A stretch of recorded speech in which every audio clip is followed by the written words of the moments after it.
Hi everyone, welcome back. आज की ये रीडिंग एक जनरल रीडिंग है, तो जितने मैसेजेस आपसे रेजोनेट करें उतने ही लीजिएगा, बाकी को पोलाइटली लेट गो कर दीजिए।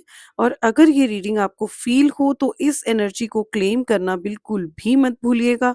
आप मुझे लाइक, फॉलो और शेयर भी कर सकते हो ताकि ये मैसेज और लोगों तक पहुंच सके। आज हम देखेंगे कि आपके पर्सन की तरफ से आज आपके लिए क्या फीलिंग्स और मैसेजेस निकल कर आ रहे हैं, जो वो शायद बोल नहीं पा रहे या फिर आपसे कह नहीं पा रहे। और ऑनेस्टली ये रीडिंग थोड़ी-सी इमोशनल हो सकती है क्योंकि यहाँ बहुत कुछ अनसेड एनर्जी है, कुछ ऐसा दिल में है जो बाहर नहीं आ पा रहा, जो कार्ड्स के ज़रिए आप तक चीज़ें पहुँच सकती हैं। तो मेक श्योर कि इस वीडियो को आप एंड तक ज़रूर देखिएगा। और जब तक मैं कार्ड शफल कर रही हूँ, आप अपने पर्सन को याद कर सकते हैं, जो भी अच्छे मोमेंट्स आप दोनों के थे, आप उन्हें याद कर सकते हैं, उनका 3 बार नाम ले सकते हैं, उनका फेस विजुअलाइज़ कर सकते हैं ताकि रीडिंग कंप्लीटली आपसे रेज़ोनेट हो सके। तो चलिए देखते हैं क्या एनर्जीज़ निकल कर आती हैं। Thank you so much universe. देखिए, पहला कार्ड यहाँ पर आया है स्पेस का, यानी कि आपका पर्सन अभी थोड़ा-सा डिस्टेंस में है। वो आपसे दूर नहीं भाग रहे, बल्कि वो खुद को समझने की कोशिश कर रहे हैं क्योंकि उनके माइंड में बहुत कन्फ्यूज़न है आप दोनों के रिश्ते को लेकर। और वो सोच रहे हैं कि क्या सही है, क्या गलत है। ठीक है? यानी कि आप अब सेकंड कार्ड देखो कितना इंटरेस्टिंग है, कमिटमेंट का। मतलब डिस्टेंस होने के बाद भी उनकी फ्यूचर विज़न से आप बाहर नहीं हो। वो आपको खोना नहीं चाहते और कहीं न कहीं वो आपको लॉन्ग टर्म में देख रहे हैं। यानी कि ये पर्सन आपसे मूव ऑन भी नहीं हुए हैं और ऐसा भी नहीं आपके बारे में सोचते नहीं हैं। बल्कि ये एनर्जी ये बता रही है कि ये इस रिश्ते को नेक्स्ट लेवल पर ले जाना चाहते हैं, लेकिन इनको अभी समझ में नहीं आ रहा कि इनको वो चीज़ें करनी कैसे हैं। इसीलिए ये टाइम भी ले रहे हैं। ठीक है? अब प्रॉब्लम क्या है, गॉसिप। वो लोगों से या सोसाइटी से या ओपिनियन से अफ़ेक्ट हो रहे हैं, यानी कि उनको डर है कि लोग क्या कहेंगे, फ़ियर उनको एक्शन लेने से रोक रहा है। ऐसा नहीं है कि फीलिंग्स नहीं है तो एक्शन नहीं ले रहे या आपको भूल गए हैं, नहीं। हो सकता है आप दोनों के रिश्ते में कुछ ना कुछ सर्कमस्टांसेस हों ऐसे, ठीक है, कि जिस वजह से उनको डर हो या कास्ट ना मिलती हो या फिर आप दोनों में एज डिफरेंस हो, कुछ भी हो सकता है। ये फ़ियर उनको रोक रहा है।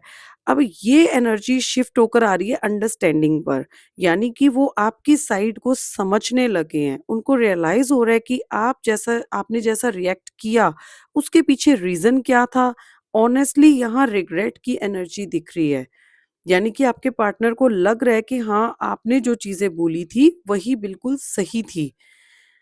अब ये टाइम का कार्ड ये बताता है कि उनको लग रहा है कि देर ना हो जाए या फिर कहीं आप मूव ऑन ना कर जाओ। अब एक ये फ़ियर भी उनके अंदर उनको पुश कर रहा है, लेकिन फिर भी वो स्टक फ़ील कर रहे हैं। उनको ये नहीं समझ में आ रहा कि वो एक्शन कैसे लें, क्योंकि कहीं न कहीं रिजेक्शन का डर भी है। उनको अपनी ईगो को भी बचाना है कि कहीं वो आएँ आपके पास तो आप उनको रिजेक्ट ना कर दो। ये एनर्जी भी उन्हें डरा रही है।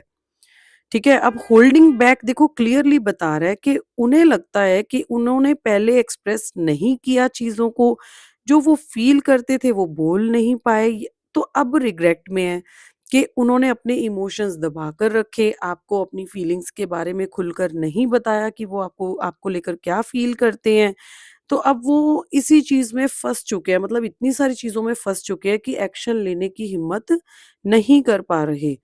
अब बॉटम ऑफ द डेक की एनर्जी बताती है कि ये कनेक्शन उनके लिए ईज़ी नहीं है। ये कनेक्शन उन्हें मेंटली ड्रेन कर रहा है, लेकिन इसका मतलब ये नहीं कि फीलिंग्स नहीं है, बल्कि फीलिंग्स इतनी स्ट्रॉन्ग है उनके मन में आपको लेकर कि वो हैंडल ही नहीं कर पा रहे हैं। तो ओवरऑल फीलिंग्स अभी भी हैं, स्ट्रॉन्ग हैं, बस एक्शन मिसिंग है। अगर ये रीडिंग आपसे रेज़ोनेट करती है तो ट्रस्ट करो, एनर्जी मूव हो रही है, भले ही धीरे सही। और लाइक, शेयर एंड फॉलो करना बिल्कुल भी मत भूलिएगा। और अगर आप अपनी पर्सनल रीडिंग चाहते हैं तो डिटेल्स डिस्क्रिप्शन में है। और आप अपने पार्टनर का और अपने नाम का फर्स्ट लेटर भी कमेंट बॉक्स में लिख सकते हो। Thank you so much. तो ये थी आज की रीडिंग।